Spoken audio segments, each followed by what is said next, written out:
नमस्कार. मी भाऊ तोरसेकर. तुम्ही बघत आहात प्रतिपक्ष. मित्रांनो, काल परवा मुंबईच्या हायकोर्टामध्ये आरती साठे नावाच्या एका महिला वकिलांना हायकोर्टाच्या न्यायमूर्ती म्हणून नेमणूक करण्यात आली. आणि बेशर्मातले बेशर्म असलेले अर्क ज्यांना म्हणता येईल अशा काँग्रेस पक्षाने निर्लज्जपणाची कृती असं त्यावर टिप्पणी करणारा पोस्ट सोशल मीडियामध्ये टाकली. आता असा शेंबूड कुठेही दिसला की धावत जाणारी ही काही माणसं आहेत. आपल्याही नाकातून शेंबूड वाहतोय हे माहिती असताना सुद्धा दुसऱ्यांचा शेंबूड बघायला धावत सुटणारी जी माणसं आहेत, त्यामध्ये पवार घराण्याच्या तिसऱ्या पिढीचे एक महान बुद्धिमान नेते रोहित पवार यांचा समावेश होतो. आणि म्हणून मी ते शीर्षक दिले, रोहित पवार जरा आपल्या नाकाचा शेंबूड पुसायला शिका. कारण त्यांनी सुद्धा आपलं वय, आपला अनुभव याकडे न बघता फक्त काहीशे केस पिकलेत म्हणून पांडित्य शिकवण्याचा प्रयत्न केलेला आहे. आरती साठे या कधीतरी भाजपच्या प्रवक्त्या होत्या, महाराष्ट्र प्रदेश भाजपच्या प्रवक्त्या होत्या. आणि म्हणून त्यांची न्यायमूर्तीपदी नेमणूक झाली तर सगळी न्याय व्यवस्था कोसळून पडेल आणि न्याय व्यवस्थेवरचा लोकांचा विश्वास उडेल किंवा उडतो वगैरे असलं पांडित्य सांगितले. भारताच्या सुप्रीम कोर्टाला घटना अंमलात आल्यापासून 70 वर्षाचा कालावधी उलटलेला आहे. आणि त्यामध्ये इथे कोण कोण न्यायमूर्ती झाले, त्याच्या आधी किंवा नंतर ते कुठल्या कुठल्या पक्षात होते आणि त्यांनी न्यायाविषयी काय काय ढवळाढवळी केलेल्या आहेत, हस्तक्षेप केलेला आहे, याचं कवडी मात्र ज्ञान तरी रोहित पवारांना आहे का?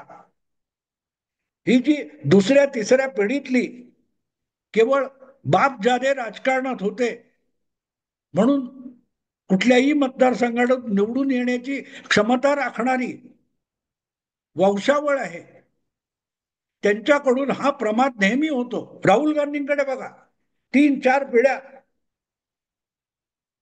घराणं राजकारणात आहे म्हणून आपण सर्वज्ञानी झालो अशा थाटामध्ये राहुल गांधी बोलत असतात. आणि म्हणून मग मृत्युमुखी पडलेले जेटली त्यांना येऊन धमकावतात. असं बेधडक धादांत खोटं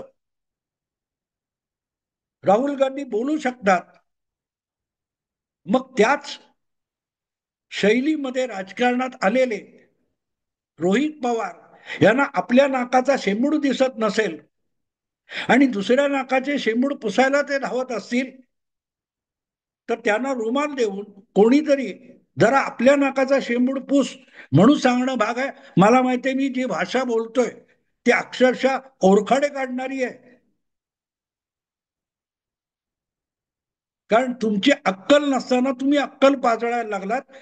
की एक दोनदा समजावता येतं, मी रोहित पवारांविषयी यापूर्वी अनेक व्हिडिओ केलेले, पण या शेंबूड पुशाला अक्कल येताना दिसत नाही की कुठे बोलावं कुठे बोलू नये. आम्हाला यशवंतरावांनी जे काय शिकवलं हे त्यांच्या आत्या सुप्रियाताई बोलतात आणि रोहित पवार बोलतात. यांनी तोंड तरी यशवंतरावांचं बघितलंय का? यशवंतरावाच्या हयातीमध्ये कधीतरी सुप्रियाताई समोर बसून भाषण ऐकतात असे प्रसंग आहेत का? बेशरमपणाची जेव्हा काय म्हणतात ती परिसीमा होते तेव्हा मग मनाचा तोल जातो. सुप्रियाताई असोत किंवा रोहित पवार असोत, हे जेव्हा यशवंतरावांचं नाव घेतात तेव्हा मित्रांनो मनाचा तिळपापड रागाचा होतो. याचं कारण असं आहे की यशवंतराव हे अत्यंत सुसंस्कृत आणि सभ्य राजकारणी होते. काँग्रेस पक्षात असले तरी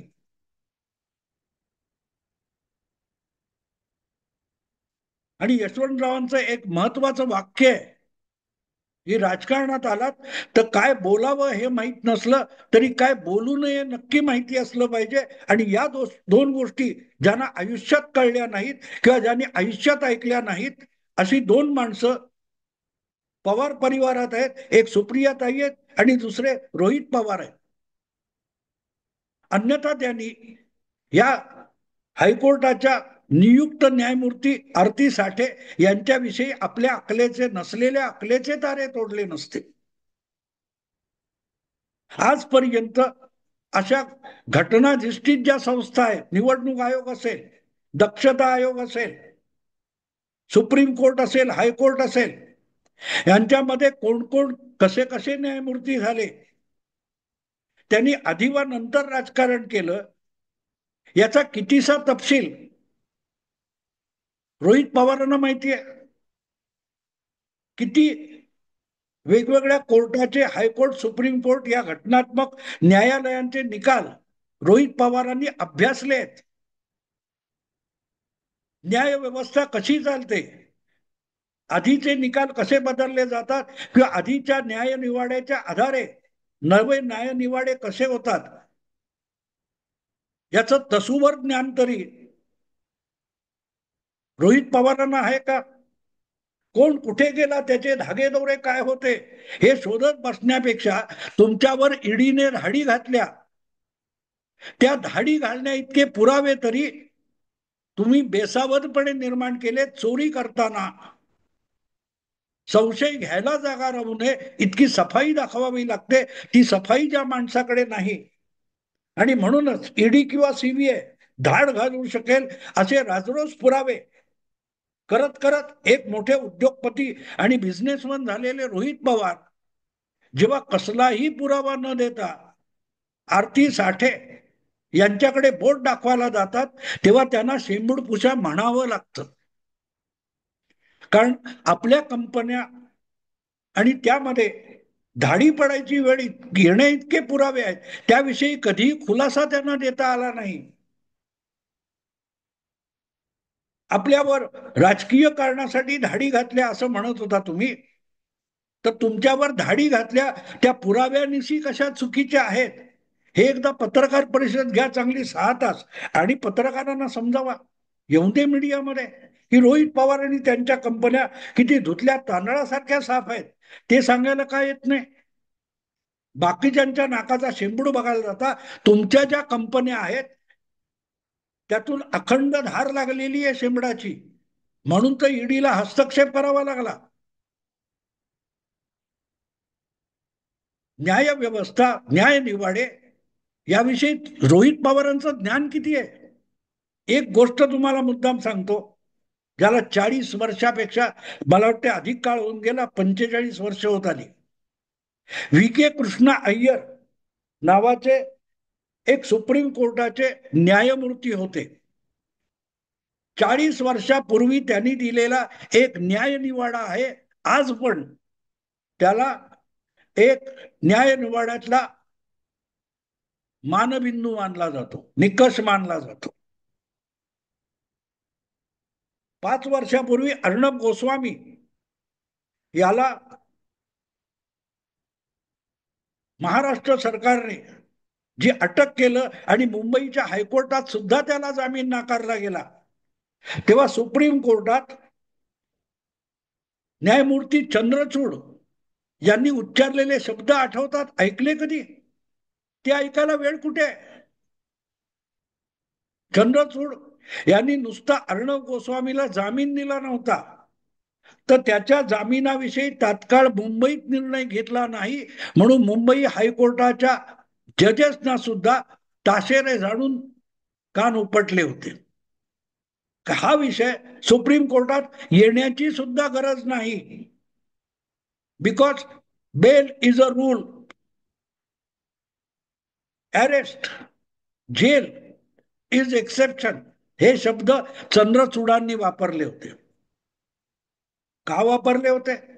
असो कुठल्या कायद्यात लिहिलेलं आहे? घटनेमध्ये असो, दंडविधानामध्ये असो, कुठेही bail is a rule, jail is a exception असं कुठेही कायद्याच्या तरतुदीमध्ये लिहिलेलं नाही, पण सर्वोच्च न्यायालयाचे न्यायमूर्ती चंद्रचूड यांनी ते शब्द उच्चारले होते. आणि हा साधा निकष मुंबईच्या हायकोर्टाने का पाळला नाही, म्हणून मुंबईच्या हायकोर्टातल्या न्यायमूर्तींचे कान उपटले होते. रोहित पवार, जरा नाकाला लागलेला शेंबूड पुसा आणि मी पुढे बोलतो ते ऐका. हे जो निकष आहे, bail is a rule, jail is a exception, हा निवाडा 40 वर्षापूर्वी व्ही के कृष्णा अय्यर या सुप्रीम कोर्टाच्या न्यायमूर्तीने दिलेला आहे. आणि तो देशभरच्या सगळ्या कोर्टामध्ये जामीन मागणाऱ्यांसाठी आधार मानला जातो. तुमचे लाडके अभिषेक मनु सिंघवी, कपिल सिब्बल हे सुद्धा सातत्याने तोच आधार घेत असतात. हे व्ही के कृष्णा अय्यर न्यायमूर्ती होण्यापूर्वी काय करत होते हे माहितीये का रोहित पवार? तुम्हाला आरती साठे या भाजपच्या प्रदेश प्रवक्ता होता हे आठवतात, न्यायमूर्ती झाल्या, नेमल्या गेल्या म्हणून.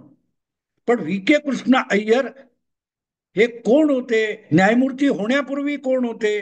काय करत होते? सार्वजनिक जीवनात त्यांचं स्थान काय होतं?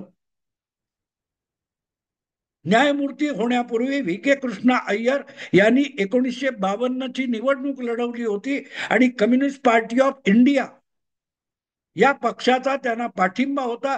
तेवढंच नाही, त्या सरकारचं, त्या पक्षातर्फे जे पहिलं जगातलं कम्युनिस्ट सरकार निवडून आलेलं, जगामध्ये बनवलं गेलेलं निवडून आलेलं पहिलं सरकार, EMS नंबूद्रीपाद यांच्या नेतृत्वाखालचं, त्यामध्ये व्ही के कृष्णा अय्यर मंत्री होते. मंत्री होते.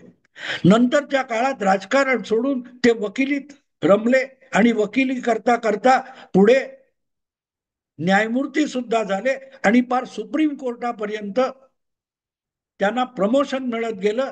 ते सुप्रीम कोर्टामध्ये वकील असताना, न्यायमूर्ती असताना त्यांनी जो निवाडा दिला तो कोणालाही संशयास्पद वाटला नाही. आणि आजपर्यंत त्यांचा जो निवाडा आहे, bail is a rule, jail is a exception, हा न्याय निवाड्यामध्ये आधार मानला जातो. आधार मानला जातो. तेव्हा त्यांच्यामुळे ते आधी मंत्री सुद्धा होते, कम्युनिस्ट पार्टीचे सुद्धा होते. जे कम्युनिस्ट सरकार पुढे नेहरूंच्या काळामध्ये इंदिरा गांधी काँग्रेसच्या अध्यक्ष असताना बरखास्त केलं गेलं बहुमत असताना, त्या सरकारमध्ये व्ही के कृष्णा अय्यर मंत्री होते. पण न्यायमूर्ती म्हणून त्यांनी कुठलीही गफलत केली नाही, हे लक्षात घ्या. दुसरं उदाहरण सांगतो. 1971 साली HR गोखले हे मुंबई उत्तर पश्चिम मधून काँग्रेसचे उमेदवार म्हणून लोकसभेचे निवडून आले, उमेदवार म्हणून लढले. आणि त्यासाठी काही महिने आधी त्यांनी मुंबई हायकोर्टाच्या न्यायमूर्ती पदाचा राजीनामा दिला होता.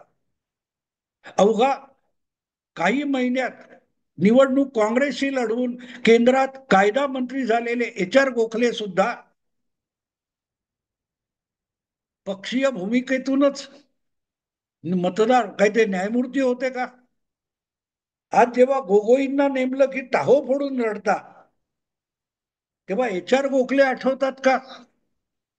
नवीन चावला निवडणूक आयोगाचे आयुक्त झाले, पुढे सर्वोच्च प्रमुख आयुक्त झाले. त्यांच्याविषयी आणीबाणीचा सगळा तपास करण्यासाठी नेमलेल्या शहा आयोगाने स्पेशल टिप्पणी केली होती. आणीबाणीमध्ये ज्या बेताल प्रकारे अनेक अधिकारी वागले, त्यापैकी एक अधिकाऱ्याचं नाव नवीन चावला होतं. सोनिया गांधी आणि मनमोहन सिंग यांचं सरकार आलं, ज्यामध्ये रोहित पवारांचे आजोबा शरद पवार कृषी मंत्री होते. त्या सरकारने नवीन चावला यांच्यावर इतकी किटाळ असताना सुद्धा त्यांना घटनात्मक संस्था असलेल्या निवडणूक आयोगाचे आयुक्त म्हणून नेमलं आणि पुढे तेच सर्वोच्च प्रमुख आयुक्त, चीफ इलेक्शन कमिशनर झाले, सीईसी. आणि त्यांच्याबद्दल त्याही काळात वदंता होती. निवडणूक आयोगाच्या बैठकीतून ते वारंवार उठून जायचे आणि म्हणे सोनिया गांधींना फोन करायचे. तेव्हा घटनात्मक पदावर राजकीय भूमिकेतून ढवळाढवळ करणारी माणसं या घटनापदावर आणून घटनेचं वाटोळं करण्याची सगळी परंपरा जी आहे ती तुमचे आजोबा ज्या काँग्रेस परंपरेतून आले त्या काँग्रेस परंपरेने निर्माण केलेली परंपरा आहे.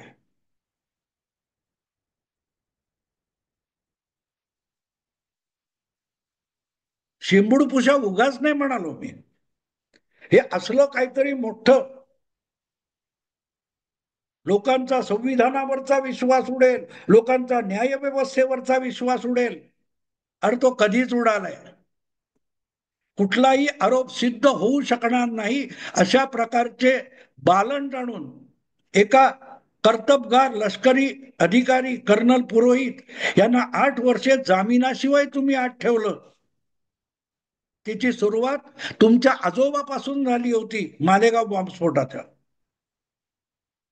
तेव्हा तुम्ही असल्या गोष्टी बोलू नये. तुम्ही अशावर कसंही कुठल्याही बाजूने बोललात तरी तोच एक बेशरमपणा असतो, तो एक बेशरमपणा असतो. शरम नावाचा प्रकार काँग्रेस आणि काँग्रेसच्या परंपरेत कुठेतरी आहे का हे भिंग घेऊन शोधलं तरी सापडणार नाही. आणि त्या परंपरेतून तिसऱ्या पिढीतले रोहित पवार जेव्हा आरती साठे हा विषय घेऊन एवढं पांडित्य सांगायला जातात तेव्हा त्यांना रुमाल घेऊन द्यावा लागतो की बाबा आधी आपलं नाक पोस. ते का ओलं दिसतंय. असे शेकडो उदाहरणं देता येतील की ज्यांनी राजरोसपणे पक्षपात केलाय, आणीबाणी लादून आपल्या विरुद्ध अलाहाबाद हायकोर्टाचा निकाल होता तो गुंडाळण्यासाठी 4 घटना दुरुस्त्या सोनिया इंदिरा गांधींनी केल्या होत्या. आणि त्यांची निवडणूक सुरक्षित ठेवण्यासाठी ज्या घटनापीठासमोर न्यायनिवाडा झाला त्याची बक्षिशी म्हणून पुढल्या काळात काही लोकांना सरन्यायाधीश सुद्धा होता आलं. आपल्याला हवा तसा न्यायाधीश पाहिजे.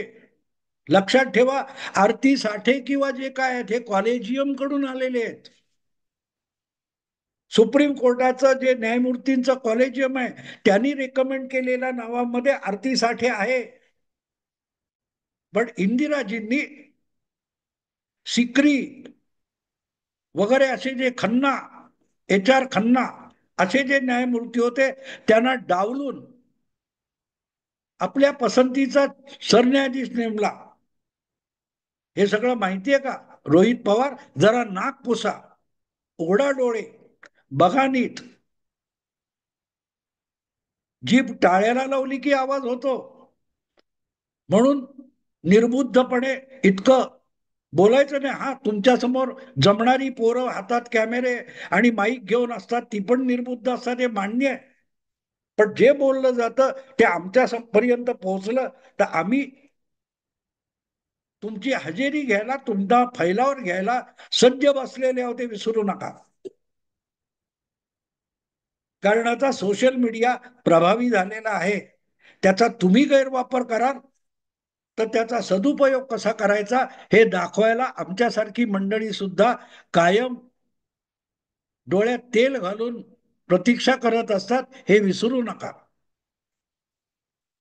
उद्धव ठाकरेंच्या नावातच युटर्न आहे असं म्हणणाऱ्या सुप्रियाताई त्याच उद्धव ठाकरेंना मुख्यमंत्री म्हणून आरती ओवाळायला गेल्या होत्या तेव्हा कुठल्या युटर्न घेऊन गेल्या होत्या हा प्रश्न सुद्धा मीच विचारला होता, आमच्या सारख्यांनीच विचारला होता. तेव्हा तुम्ही नसलेली बुद्धी पाजळत बसा आम्ही त्या पाजळलेल्या बुद्धीतलं काजळ काढून तुम्हाला तीट लावल्याशिवाय राहणार नाही, एवढंच बोलून थांबतो. आवडलं मित्रांनो, लाईक करा, शेअर करा आणि प्रतिपक्षाला सबस्क्राईब करा. नमस्कार.